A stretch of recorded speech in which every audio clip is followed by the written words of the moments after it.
Shalom और आपका फिर से स्वागत है आलीन के साथ इजराइल में।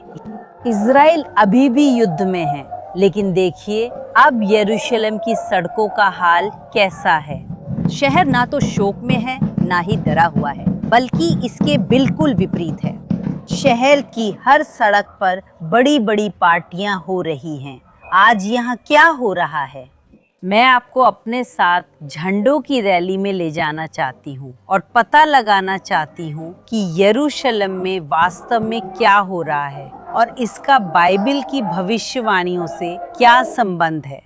तो अगर आप तैयार हैं तो चलिए शुरू करते हैं।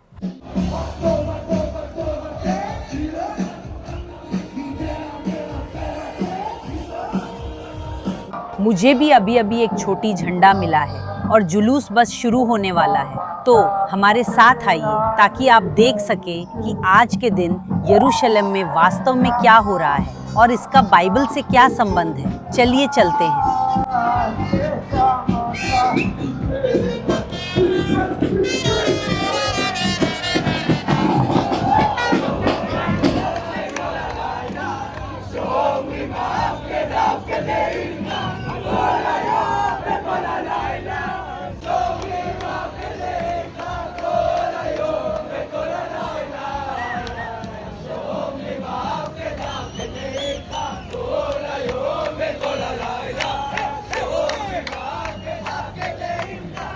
आइए सबसे पहले समझते हैं कि आज के दिन ही शहर में ये सारी जश्न और रैलियां क्यों हो रहे हैं। आज यहूदी कैलेंडर के अनुसार ईयार महीने की 28 तारीख है और ये यरूशलेम दिवस है, जो कि हम पश्चिमी देशों में इस्तेमाल होने वाले ग्रेगोरियन कैलेंडर के अनुसार मनाते हैं। ये तारीख हर साल बदलती रहती है। मैं इसे अगले वर्षों के लिए भी यहाँ स्क्रीन पर दिखाऊंगी और यरूशलेम दिवस शहर के पुनः एकीकरण का उत्सव है। ये यरूशलेम शहर के एक बहुत ही कठिन अध्याय की याद दिलाता है। आप सभी ने बर्लिन की दीवार के बारे में तो सुना ही होगा, लेकिन आप में से कितनों ने यरूशलेम की दीवार के बारे में सुना है? पुराने शहर की खूबसूरत दीवारें नहीं, बल्कि वही दीवार जो ठीक इसी सड़क पर थी। 1948 में जॉर्डन ने इस क्षेत्र पर आक्रमण किया और उन्होंने यरूशलेम का आधा हिस्सा ले लिया, जो तब तक ब्रिटिश शासन के अधीन था। और यरूशलेम का आधा हिस्सा, यरूशलेम का पूरा वो हिस्सा जॉर्डन के हाथों में चला गया। लोग मार्च शुरू करने और पुराने शहर में प्रवेश को लेकर बहुत उत्साहित हैं। लेकिन मैं आप लोगों को क्या बता रही थी, ये पूरा इलाका जॉर्डन के हाथों में था और ये पूरा इलाका इजराइल के हाथों में चला गया और 19 सालों तक शहर बटा रहा। कोई एक तरफ से दूसरी तरफ नहीं जा सकता था और जॉर्डन की तरफ से इजराइल की तरफ लगातार गोलीबारी होती रहती थी। इस पूरे इलाके में रहना बहुत ही खतरनाक था और 19 साल बाद शहर फिर से एकजुट हो गया और इसी वजह से आज तक यरूशलेम की आबादी, और सिर्फ शहर की ही नहीं बल्कि आसपास के शहरों के लोग भी यहाँ आकर इस घटना का जश्न मनाते हैं। ये यरूशलेम दिवस की असली कहानी का एक छोटा हिस्सा है, जिसे मैं मार्च करते हुए आपको सुनाती रहूंगी। चलिए चलते हैं।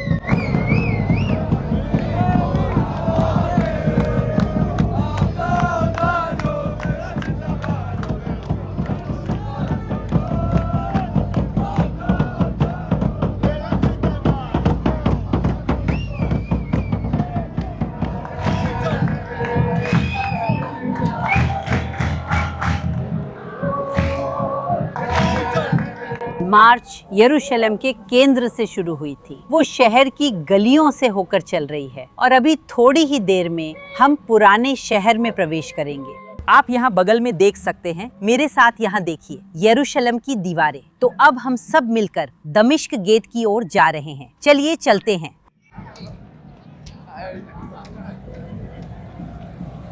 और ध्वज मार्च को देखते हुए हम बहुत प्रबल भविष्य सूचक प्रतिध्वनियां देख सकते हैं। अगर हम बाइबल पढ़ें तो हम देख सकते हैं कि यरूशलेम के विनाश की पहले ही भविष्यवाणी की गई थी और ये मसीह के बाद 70वें वर्ष में शहर और उसके मंदिर के विनाश के साथ पूरा हुआ और इज़राइल की प्रजा को अपनी भूमि से निर्वासित कर दिया गया। लेकिन जैसे भविष्यवक्ताओं ने नगर के विनाश के बारे में कहा था, वैसे ही उन्होंने यरूशलेम की पुनर्स्थापना की भी भविष्यवाणी की थी। वे बताते हैं कि यरूशलेम फिर से बसा लिया जाएगा और इज़राइल की प्रजा अपनी भूमि में लौट आएगी और नगर की गढ़ियाँ फिर से जीवन से भर जाएंगी। मैं उन्हें राष्ट्रों के बीच से निकालूंगी और सभी देशों से इकट्ठा करूंगी और मैं उन्हें उनकी अपनी भूमि में वापस ले आऊंगी। भविष्यद्वक्ताओं ने पूरे इज़राइल की पुनर्स्थापना के बारे में कहा था, लेकिन विशेष रूप से यरूशलेम नगर के बारे में। यहोवा कहता है, मैं सियोन लौटूंगी और यरूशलेम में निवास करूंगी। तब यरूशलेम को सत्य का नगर कहा जाएगा और सेनाओं के प्रभु का पर्वत पवित्र पर्वत कहलाएगा। सेनाओं के प्रभु यहोवा कहता है, बूढ़े और बूढ़ियां यरूशलेम के चौकों में फिर से बैठेंगे और हर कोई अपने हाथ में अपनी छड़ी लिए होगा। उनकी अधिक उम्र के कारण शहर की गलियां लड़कों और लड़कियों से भर जाएंगी जो खेल रहे होंगे। और मुझे विश्वास है कि ये भविष्यवाणियां हमारे दिनों में पूरी हो रही हैं। ये एक प्रक्रिया है जो 1948 में शुरू हुई थी, जब लोगों का अपनी भूमि पर बड़े पैमाने पर लौटना शुरू हुआ। और ये प्रक्रिया 1967 से और भी तेज हो गई है, जब यरूशलेम की मुक्ति और पुनः एकीकरण हुआ।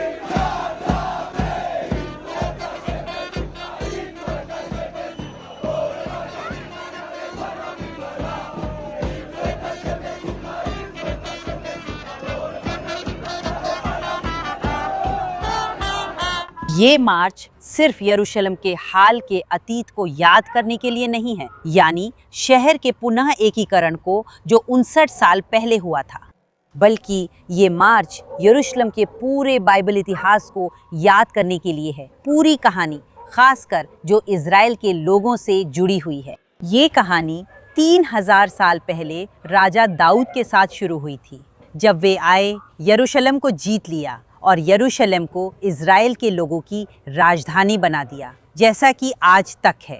मुझे पता है कि कई लोग कभी अनजाने कभी जानबूझकर गलत जानकारी फैलाते हैं, लेकिन हम देखते हैं कि कभी कभी लोग कहते हैं कि तेल अवीव इज़राइल की राजधानी है, और मैं जो यहाँ इज़राइल में यरूशलेम में रहती हूँ, आपको यकीन दिला सकती हूँ कि राजधानी यही इस शहर में है।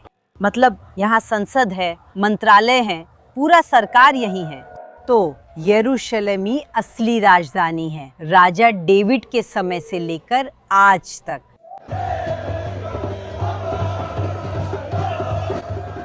और अब वो बड़ा पल आ गया है जब हम यरूशलेम के पुराने शहर में दमिश्क द्वार से प्रवेश करेंगे।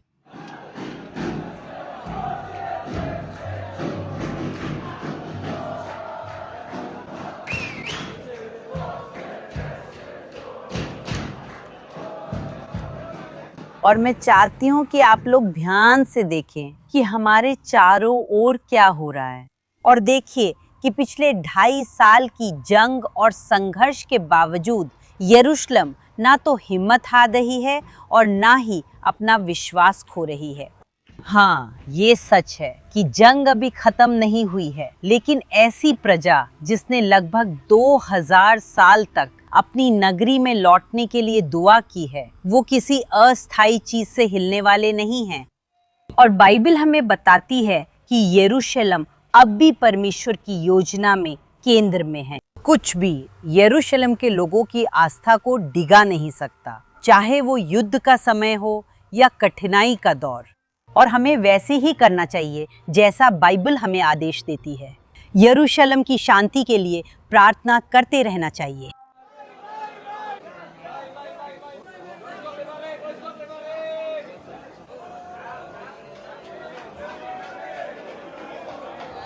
मुझे उम्मीद है कि आप लोग मुझे अच्छे से सुन पा रहे होंगे, क्योंकि यहाँ की संगीत, खुशी और जश्न वाकई में अद्भुत है। वास्तव में ये हमें उस बाइबल की घटना की याद दिलाता है जब दाऊद ने यरूशलेम पर विजय प्राप्त की और उसे अपनी राजधानी बना लिया। फिर वह वाचा का संदूक यरूशलेम लाया, संगीत, नृत्य और खुशी के साथ। और सच में हम देख रहे हैं कि लोग एक बार फिर संगीत और नृत्य के साथ शहर की ओर जा रहे हैं और काफी शोर भी है। लेकिन ये मार्च शहर की सड़कों से होकर गुजरी, चाहे वो आधुनिक शहर हो या फिर बाद में पुराने शहर की गलियां। और इसका अंतिम और मुख्य पड़ाव यहाँ विलाप की दीवार पर होता है। और ये यूं ही नहीं है, विलाप की दीवार एक बेहद महत्वपूर्ण स्थान है। ये यरूशलेम के दूसरे मंदिर परिसर का बचा हुआ एक असली हिस्सा है। और हम यहाँ अपना इतिहास, बाइबल का इतिहास को याद कर रहे हैं, क्योंकि आखिरी बार जब इज़राइल के लोग यहाँ स्वतंत्र रूप से प्रार्थना कर सके थे वो रोमन विजय से पहले था, यानी आज से थोड़ा ज़्यादा 2000 साल पहले। और इसी वजह से 2000 सालों तक यहूदी लोग इज़राइल में दबाए गए, निर्वासित कर दिए गए। उन्होंने बहुत समय बाहर बिताया और लोग यहाँ यरूशलेम में, पुराने यरूशलेम शहर में स्वतंत्र रूप से प्रार्थना करने के लिए वापस तभी आ सके, ना कि 1948 में, बल्कि सिर्फ 1967 में, ठीक यरूशलेम दिवस पर। और यही है जो हम लेकर चल रहे हैं, हमारी आज़ादी, कि हम भगवान की स्तुति और पूजा कर सकें। और इसलिए चाहे मार्च कितना भी सुंदर और जोशीला क्यों ना हो, इसका मुख्य उद्देश्य प्रार्थना करना और भगवान का धन्यवाद करना है।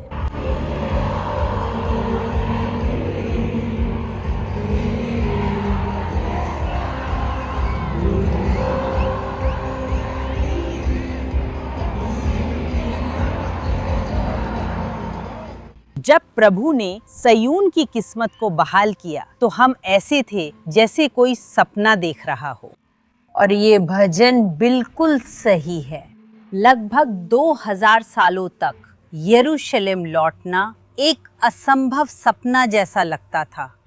निर्वासन के दौरान बहुत सारे उत्पीड़न, नरसंहार और यहाँ तक कि हॉलोकॉस्ट भी हुआ। हर तर्क यही कहता था कि इज़राइल और यरूशलेम की पुनर्स्थापना की भविष्यवाणियाँ पूरी होना असंभव है। लेकिन देखिए, हम ये सब अपनी ही आंखों से देख रहे हैं। मसीह के बाद 70 वर्ष से लेकर 1967 तक कुल मिलाकर 1897 साल बीत गए और इतने समय के बाद भी वो वचन पूरा हुआ। और न केवल प्राचीन शहर को पुनर्स्थापित किया गया, बल्कि शहर दीवारों के बाहर बहुत दूर तक फैल गया। आज यरूशलेम पूरे इज़राइल का सबसे बड़ा शहर है, जिसमें 10 लाख से भी अधिक लोग रहते हैं। और देखिए, जकरिया ने 2500 साल पहले क्या लिखा था। यरूशलेम बिना दीवारों के गांव की तरह बसा रहेगा, क्योंकि उसमें बहुत सारे लोग और जानवर होंगे। लोगों की ऊर्जा और खुशी वाकई हैरान करने वाली है। वे यहाँ घंटों से गा रहे हैं। आप देख सकते हैं कि अब अंधेरा भी होने लगा है और ये जश्न सच में अभी कई घंटे और चलेगा और हम इसे अंत तक देखेंगे दोस्तों। और अब हम नीचे उतरेंगे ताकि इस जश्न में हिस्सा ले सके। जैसा कि भविष्यवक्ता यशाया ने हमें बताया, यरूशलेम के साथ आनंद मनाओ और उसके कारण खुश हो जाओ, तुम सब जो उससे प्रेम करते हो।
जैसा कि आप देख सकते हैं, उन्होंने संगीत धीमा कर दिया है और अब मुख्य प्रार्थनाओं का समय है, ताकि हम भगवान का धन्यवाद कर सकें उन सभी चमत्कारों के लिए, उन सभी भविष्यवाणियों के लिए जो पिछले दशकों में पूरी हुई हैं और जो अब और भी अधिक तीव्र होती जा रही हैं।